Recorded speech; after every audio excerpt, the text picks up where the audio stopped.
Well, today, some schools were affected by the weather, but it may be lawmakers that will change school schedules, not the snow. All right, the bill was introduced in Annapolis today, and they want to shift it to local school systems to make their own call, whether they start before or after Labor Day. It's a big controversy going on, and WMAR 2 News' Don Harrison is right in the thick of it. Don? In 2016, Governor Hogan initiated an emergency order to change the school start date to after Labor Day in our state. Last year, school started after Labor Day.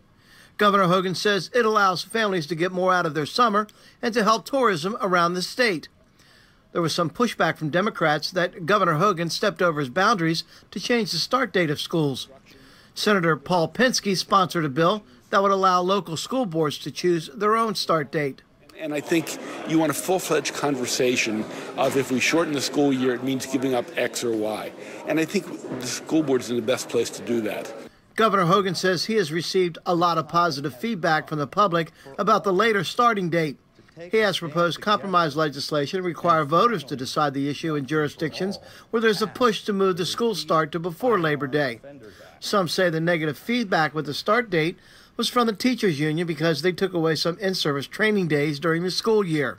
Senator Stephen Hershey described the measure as a political dig by the Democrats against the Republican governor. I think if we're going to talk about the intellectual honesty of this piece of legislation, then we ought to talk about what it is. This was a clear shot to Governor Hogan.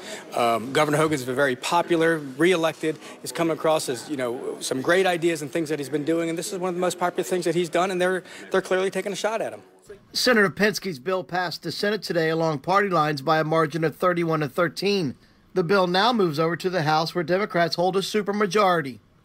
In Annapolis, Don Harrison, WMAR 2 News.